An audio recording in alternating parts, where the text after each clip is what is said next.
What you'll see in this Informatica Cloud video is a demo of some of the connection-specific enhancements added to the Informatica Cloud Fall 2010 release.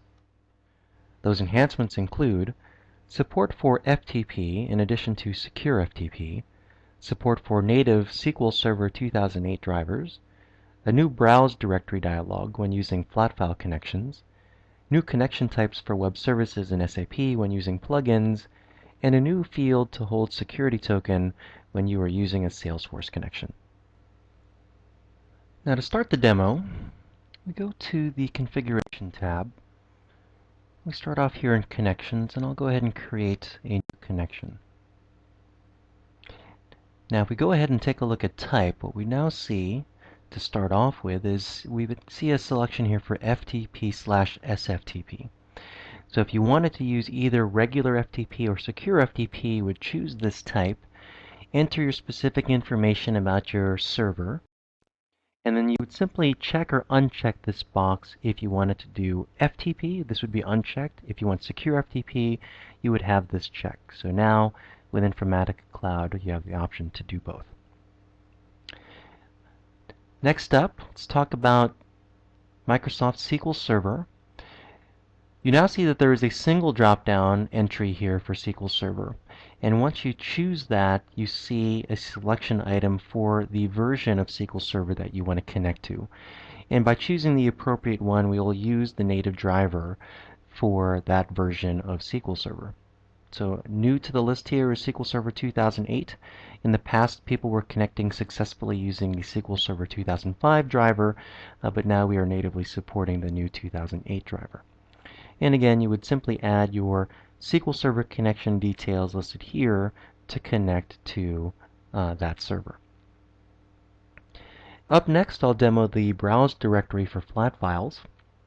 So here we have flat files selected, and you first have to choose the agent where you want to go off and grab your files from.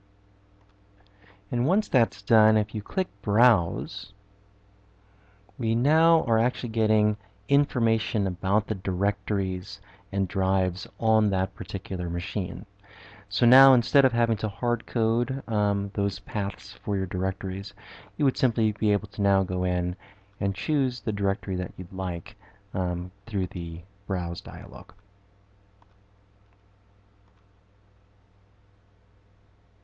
Now if you're using plugins, you now have the ability to configure SAP and web service connections. And by choosing SAP, you would simply then choose the type that you want to connect to, iDoc Reader or Writer. And then you would simply add your destination entry. This is a SAP specific entry that you would specify. If you're using web services, you would choose web services and then put in all the information about the endpoint that you are connecting to make that web service call.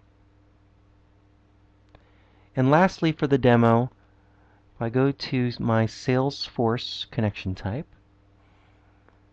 we've added a new section here for security token. So here, if you use security tokens when you're accessing Salesforce through API calls, you would specify your username, your password, and the separate field here to specify your security token, and we will automatically append the security token to the end of the password. If you want to still go off and use and directly append it inside the password field, that will still work, but if you wanted to break it out into two separate fields, you now have the ability to do so. Thank you for watching this video on Informatica Cloud. For more information, go to informaticacloud.com. Thank you.